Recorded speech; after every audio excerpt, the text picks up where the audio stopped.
Time right now at 9:18 here on Live Impact News. We have the sheriff back into the Live Impact studio this morning. We're covering a number of topics, and he just got back from Milwaukee, Wisconsin. What were you doing there, Sheriff? We were launching a program for programs inside the detention centers through the National Sheriff Association. I'm the chairman of what they call the Ignite program, and we launched Milwaukee as one of the 39th sites for the program that creates programs inside sheriff's offices all across America. So it's a National Sheriff's Office, National Sheriff Association initiative, and I'm the chair of that initiative. Okay, I don't know how you keep up with all of the associations you are a part of, because you're, again, going to travel later this weekend, right? Yes, we are.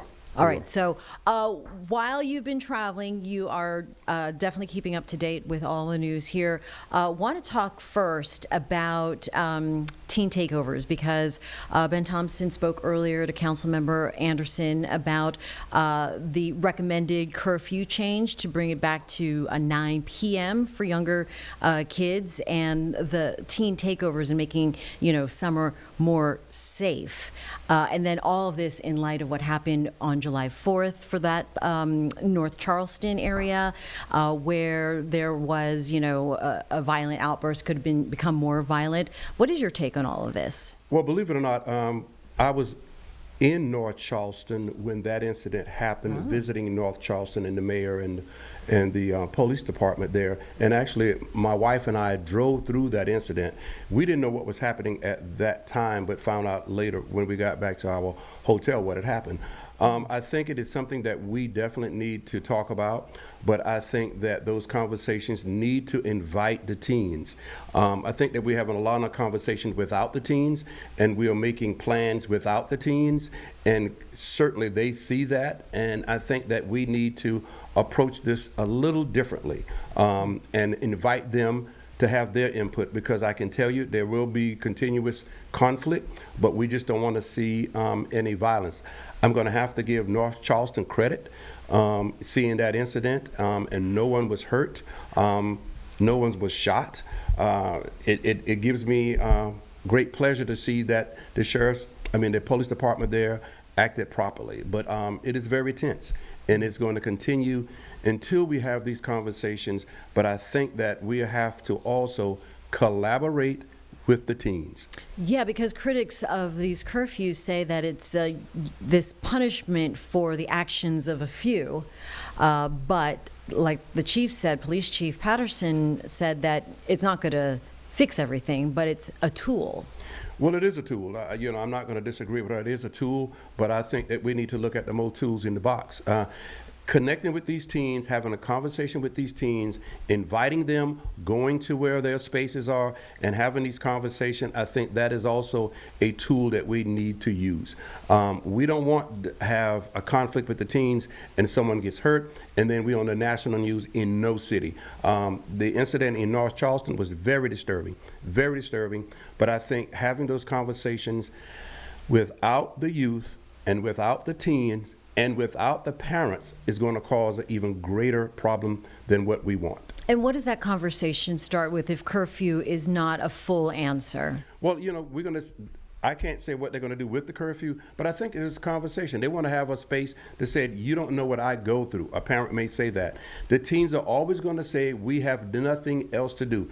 We've been hearing that for decades. The teens don't have anything to do. Well, we can try to create some of these things to do. Midnight basketball, events where we invite the teens, and not so much of the talking heads where the teens have to come and listen to us and they just listen to the adults on the stage. I think that we give them a platform, give them a chance, and if not, I think this is going to continue. Sure, a collaboration is always welcome, and you're there kind of boots on the ground with your own summer camp that's taking place, and you're dressed for the part today, certainly. Yes, we are. We're going to invite our teens for the conversation, and today I'm going to talk to some of the teens while we're in the park. What are your take on this? What can we do? I think that we missed that chance of having that conversation, and then we try to bake a cake and serve it to them. We're going to have to allow them to help us bake that cake. Yeah. What do you say to a parent then watching right now concerned about their teenager getting caught up in a situation like North Charleston? Well, I think the parents have to have the conversation with the teens also. Don't get involved with incidents like that cause conflict with law enforcement. That is something that the parents can do, should do, and I encourage that with the parents. Have that conversation. Yes, you have friends. You want to hang out with your friends during the summer, but they may not want to go to that incident or that, rally. Just back up. Take a moment and said, you don't want to get into that because tensions are going to be high. And I think they're high because of these videos that we have seen from the takeovers. And we don't want law enforcement to overreact, and we don't want the teens to overreact. And so I think that having that conversation with your children and the parents, but invite us to have those conversations with you. The national conversation, a lot of it centering around what's happened with ICE lately. 2 incidents involving car chases in Maine and in Houston has ICE enforcement intensifying. They're told now to stop chases. But it suggests that officers are under heavy pressure to hit arrests. As a sheriff, how closely are you tracking these incidents, and what's your reaction to them? Well, we're looking at the incidents, and of course, because it's dealing with law enforcement, we have to pay attention. Again, I'm going to always say this: if you have the conversation, October 1st, October 17th, the 2 dates that we had our conversation with ICE, and we have had many more conversations with ICE without any activities in Charlotte. Just had a conversation a week or so ago. They came to visit. We had a conversation. Were things still going the way that we want them to go? Yes. In our house, they are. But we have to follow these national trends because we all know that they can spiral out of control and they can affect any city in the United States. And we're part of that, because we're in law enforcement and because we have ICE here.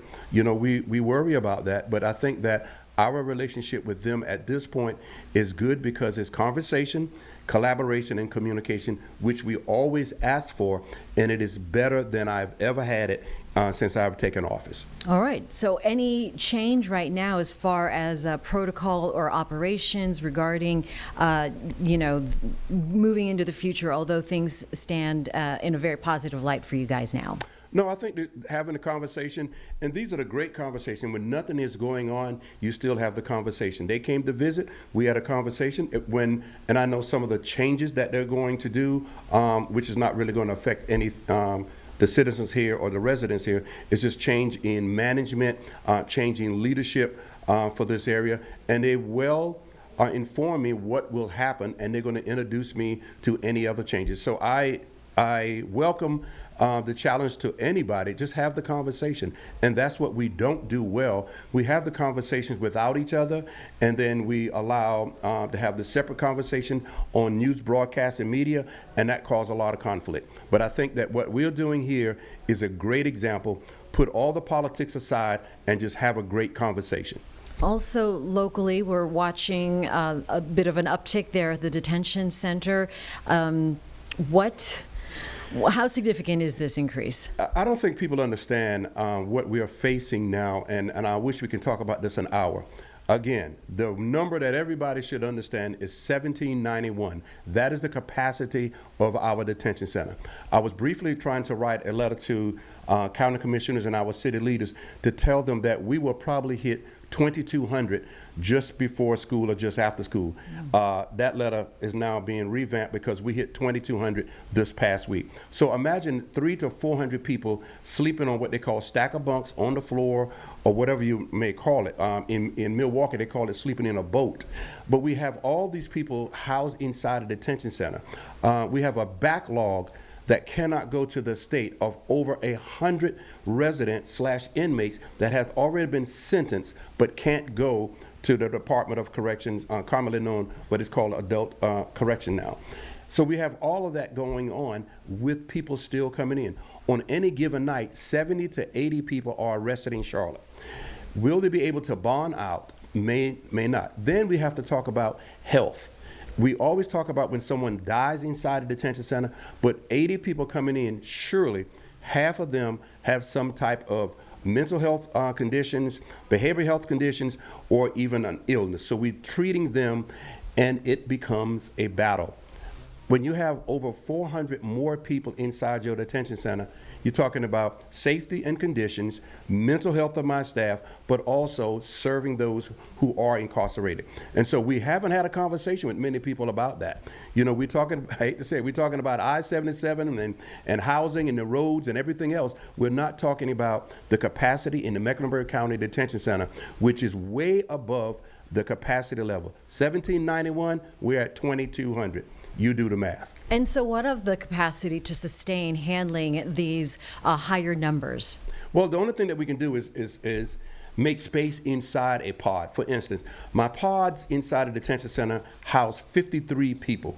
We have 70 to 80 people in those pods, and they're sleeping on the floor, as we say. And they're sleeping underneath the phone, so you can't use the phone.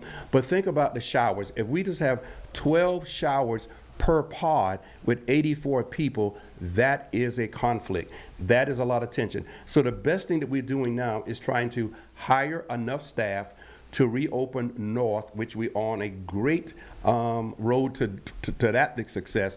But still, we have to train them and then get that facility up and running. And we all know when you're doing a reopening of a building, something worked 3 years ago may not work now. Mm-hmm.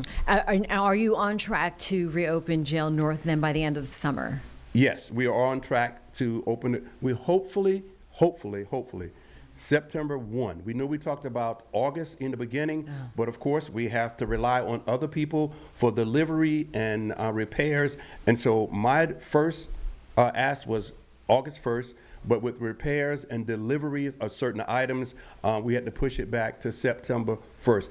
Hopefully, we will not move that date. All right. Before I let you go, a case that you've been outspoken with, or at least spoke candidly about, is former Deputy Francisco Ramos, who had a court appearance scheduled for yesterday on a domestic violence charge. What can you tell us about where things stand? Well, that case was continued because I guess the officer who filed the case did not show up for court, so that case is going to be held in August. So we're just waiting for the results of that. Unfortunately, he's not an employee of ours anymore, but I think that we could all look at these things and readdress things that we have going on in our life. Mental health and domestic violence does need to be talked about in the realms of law enforcement. We always going to talk about it after it happens, but I think that we need to address it before it happens. Mecklenburg County Sheriff Gary McFadden joining us this morning here on Live Impact News. As always, appreciate your conversation. We'll see you next week, maybe. Yes, thank you. All right, thank you. And we'll be right back here on Live Impact News.